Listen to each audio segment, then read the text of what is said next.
Dexter and Pipeman on W4CY Radio.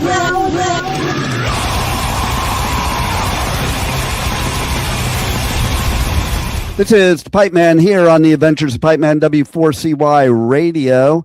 I'm very excited about our next guest because, man, he's got a lot going on, but that's nothing unusual.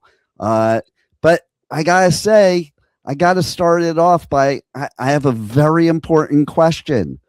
Okay. Who the fuck is Billy Morrison? You know what's great is that I can now answer that by saying just go to my Vivo page on YouTube and it'll tell you who the fuck is Billy Morrison. Listen, that idea came from our PR company, and they were right. I've got more than 30-year career in the music business and a lot of credits, and I still feel like I hear, who the fuck is Billy Morrison? And, my PR company said, you should make a little mini documentary. And, be careful what you suggest to me because I'll just go out and do it. And that's what we did. And I watched it and I loved it. Everybody has to check it out. My favorite part, I think, of the whole thing was when Al Jourgensen says you're a great human being. He doesn't say that about many people. First of all, he doesn't. But the greatest thing is the look. He says what could go wrong, and then gives that knowing look that he knows me quite well, So listen, I love Al, I love Duff, I love Be Real, all the guy, Barry Pointer, all the guys that were involved in that. They just say yes unconditionally, I'm like calling Nuno, going, I need you to just say something, and everyone just goes, yeah, sure, buddy, no problem. So, I love it. My love goes out to all of those people involved in that it was fun to make. And hopefully it does explain a little bit about who I am and why you hear my name, but also with a little tongue in cheek. I mean, I don't take myself that seriously. I'm not trying to have a Taylor Swift solo career. Right. It's only rock and roll. Exactly. And what I do love about it too, it was a brilliant idea to name the documentary that, because pretty much every rock star probably knows who the fuck Billy Morrison is. Right. So it's kind of funny when the general public would say, who the fuck is Billy Morrison? Look, this has many levels to it. If you want to go a little bit deeper, my label and I talk about it all the time. I had a #1 hit with the Aussie song. I've had 3 top 20 active rock hits in a row. It's interesting that the general and actually quite sad. Not for me. I'm doing all right. I'm good. Good. But in general, for music, it's quite sad that someone who is successful, I guess, success is relative, but most kids who are aspiring to be guitar players and musicians and rock stars, they would call what I do success, right? So it's kind of sad that someone who's having that kind of success is unknown. It is, but I also see the blinkered way that our radio and our media portrays us, Well, and it's kind of good in a way. I'm thinking like an artist, it's like, well, not being known also means you have a life, a private life. I got to say, I wouldn't have it any other way. I'm happy. And I mean that. For me personally, I am super happy. I get my ego stroked by going out on tour with Billy Idol for the last 18, 19 years. Yeah. I'm playing Madison Square Gardens and the Staples Center and Red Rocks and Wembley, right? I'm doing that. My ego is covered. My creativity is more than covered with solo albums, I get to work with all these great people, collaborations. I get to work by myself with my art. and when I'm writing the solo albums. So all bases, and guess what? I get to go to pavilions with my gorgeous girlfriend and go shopping. All my bases are covered. What when I said what I said, I mean in a general business term, because for me, like I said, I'm great. I'm good. I'm very grateful. But it is sad that I would I chose to have a laugh and make Who the Fuck is Billy Morrison? Yeah, it's brilliant. I mean, it was fun. It was, I don't know about brilliant, but it was a lot of fun. Oh, I think it was brilliant. And that's the key. You're a true artist too. And you said the word fun. Like if you're not having fun creating art, you're doing the wrong thing. Okay. There's plenty of careers available where you're not having fun. Right. Go work in a bank from 9 to 5. You won't have fun. You'll earn some money, you'll pay your mortgage, but you won't have fun.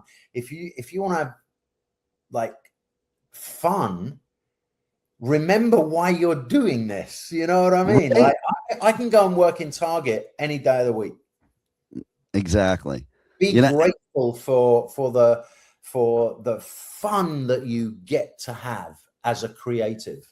And the people, speaking of good human beings, because in my example, like I was a big part of the Sunset Strip scene in the 80s, but then I left and I was like in the financial business. So I became a suit, and I wasn't having fun. Like I was making money, and there was some fun because there was some debauchery, just like there was at the Sunset Strip, but there were a bunch of assholes that you worked with and worked for.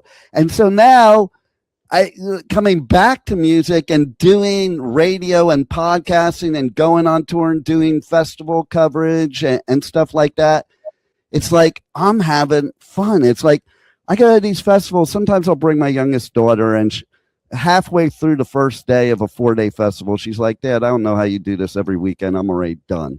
And I'm like, I get home and I'm kind of like, I need to get back out there.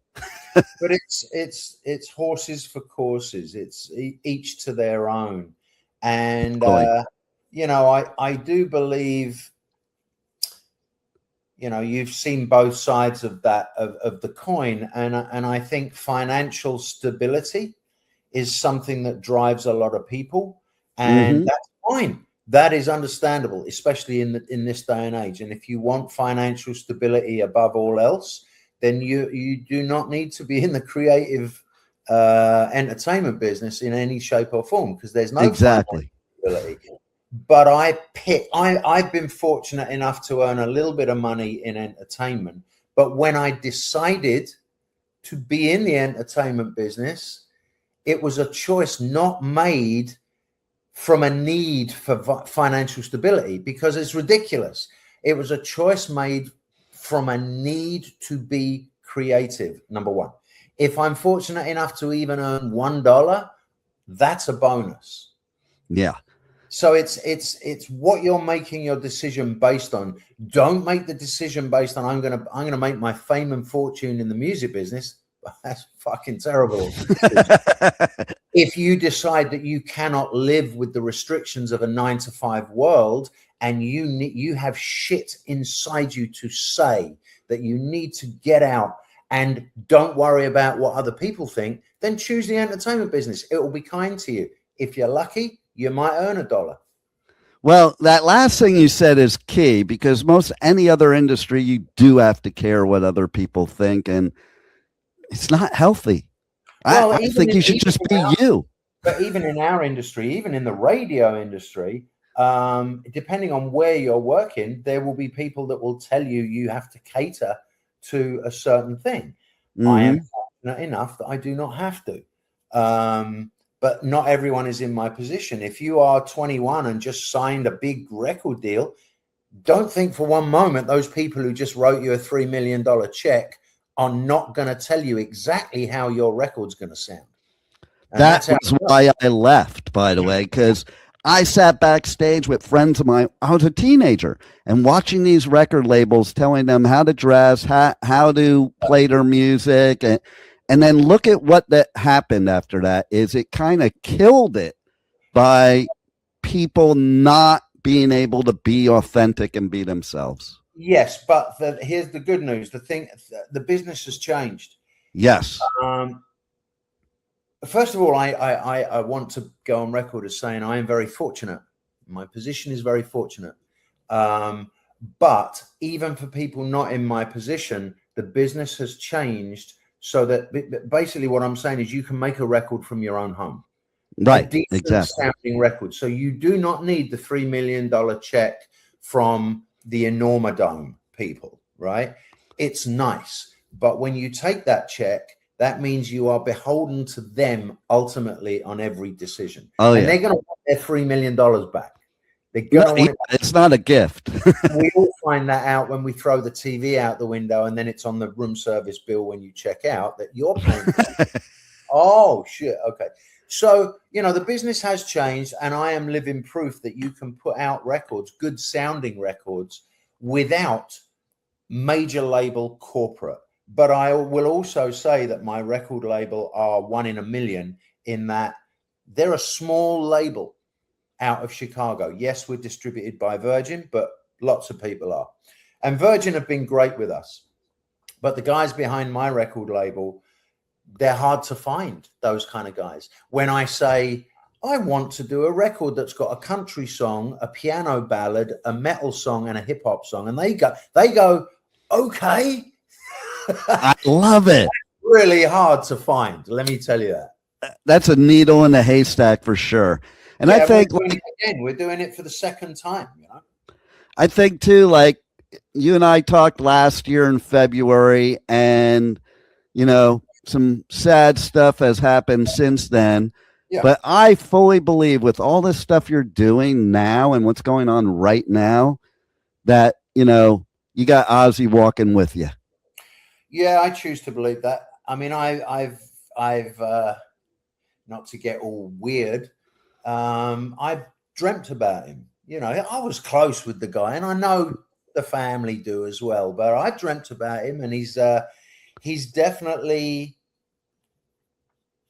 Listen, the guy was the biggest Billy Morrison flag waving supporter in the world. Right. He was the guy that told me I can do anything. You can paint, he said. You can paint. Oh, look, fucking hell. I'm a gallery artist for 15 years, hugely successful artist. So he supported me in life, and I know that he supports me now. Absolutely. And I'll tell you where I have the biggest respect for you is the fact that you had the heroin addiction and started very early and for a long time. Yeah, I did. And you overcame it. And here you are. Like, listen, my own personal experience, most of my friends from high school are dead from ODing on heroin. And even I had 2 years ago, a grandson pass away from ODing on heroin at the same age as when you started heroin. Yep, that's fucking right. Look, it's not really, I know this is going to sound hard to take in, but it's not really anything to do with me. Because otherwise, why do some people live and some people die? True story. The good people die. I am fortunate enough that whatever, look, it's certainly, I'm not religious, but there's definitely some power that is bigger than me, because otherwise, when I'm in charge, when I'm in power, I get shot, I get stabbed, I do time, and I die.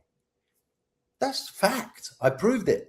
So whatever's bigger than me that stopped me from dying wanted me here for a certain reason. Now, you know, did I see the big neon sign that power put up there going, dude, you need to stop? Yes, I saw it. I paid attention. I was granted a moment of clarity. I saw the sign. I'm like, yeah, I'm going to die and no one's going to give a fuck. But it doesn't mean that I did that. Otherwise, all my friends that are dead would still be here. It's luck, and it's the ability to see that neon sign just for a second, because we all get it, and some of us just aren't looking. pay attention. A lot of my friends just didn't see the neon sign that was put up for them. So these days I'm very grateful, and obviously I don't live like that anymore, but I choose to think that it wasn't necessarily me that did that. Well, that's a pretty good perspective on it there. And for sure, I think there was something bigger than you, because they wanted people, whatever it was, wanted people to know who the fuck Billy Morrison is. A very good segue. I like that. Right. And here we have your upcoming Hollow. Oh my God. Like, you have more incredible people joining you. Like, it seems like anybody who's anybody in rock and roll wants to join you on this mission. I don't know whether they want to join me or whether they just feel awkward when I ask them. No, I can say with certainty, every person that I've worked with on both records now have been just beyond my wildest expectations. They say yes immediately. They are enthusiastic.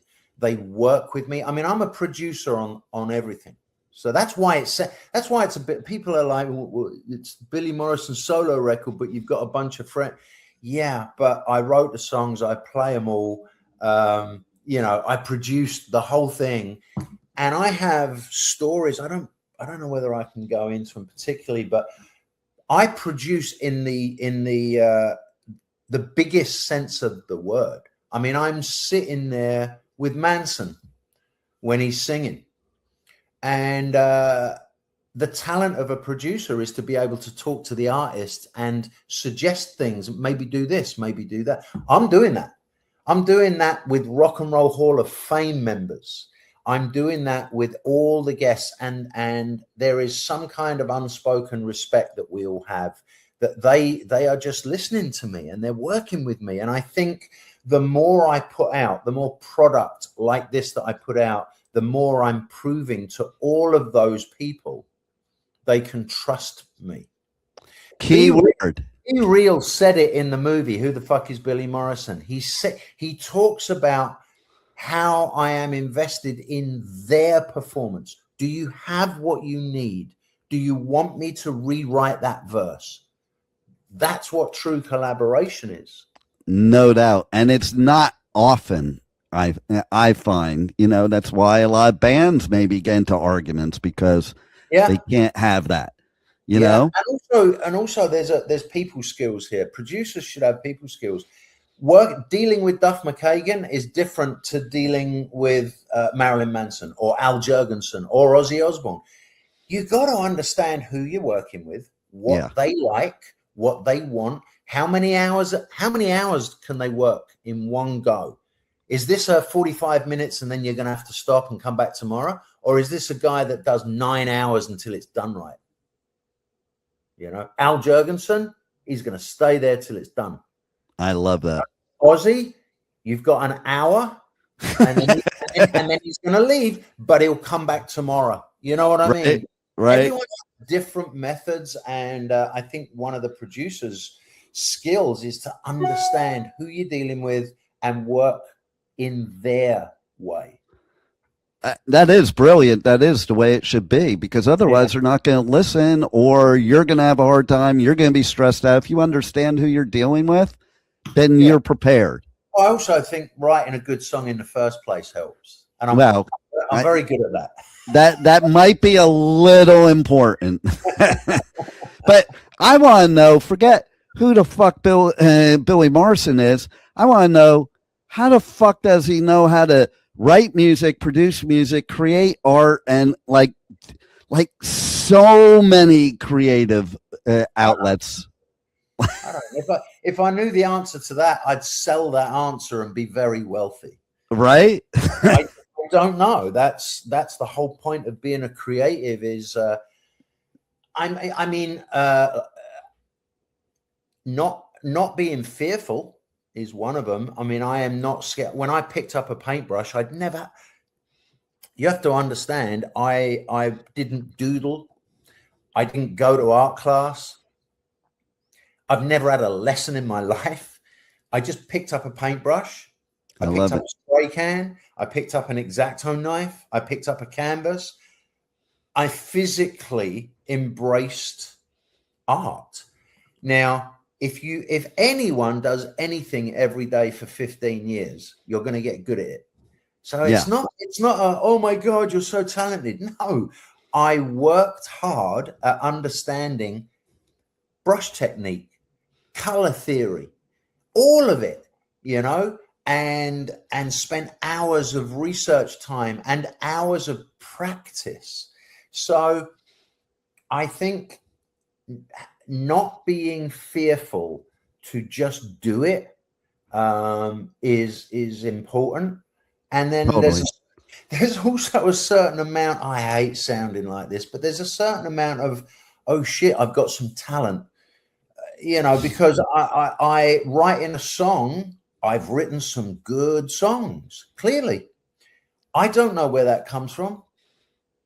You know, again, proof. There's some universe there. Right. Or does it come from listening to thousands and thousands of hours of great songs? You know, the Sex Pistols album, Nevermind the Bollocks, is 12 amazing pop songs. That's what it is. You know, they're played with anger and angst and rebellion, but they're pop songs. The craftsmanship in the verses and the choruses. Maybe just listening to fucking really good music my whole life helps you understand what a good song is.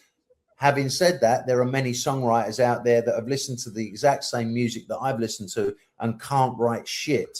So, so I don't know is the answer, but I'm super grateful that I get to do what I get to do. Well, personally, I think a big part of it is too, and going back to having all those creative outlets, is you understand every part of the industry, from doing radio, doing production, doing writing, playing the instrument, like everything. So you're on every side of it. That's a very astute point, and I think you're right. I think that the more you understand, I mean, yeah, I understand. I could break down the financials of a festival, right? I can do that. I can tell you what every crew member does, probably tell you roughly what a crew member gets paid per week. But I can also tell you how the Beach Boys harmonies were put together with a third above and a seventh above. Like, I think the knowledge of every aspect of the business helps you craft and create good quality product. No doubt. And you certainly do that. Man, all your newest music is great. Your art is great. I think everybody needs to get ready for Hollow, because no one will forget who the fuck Billy Morrison is after this. And thank you once again for being on the Adventures of Pipe Man. Thank you so much for having me and supporting everything Billy Morrison. Hey, this is Billy Morrison, and you are listening to The Adventures of Pipe Man on W4CY Radio. Thank you for listening to The Adventures of Pipe Man on W4CY Radio.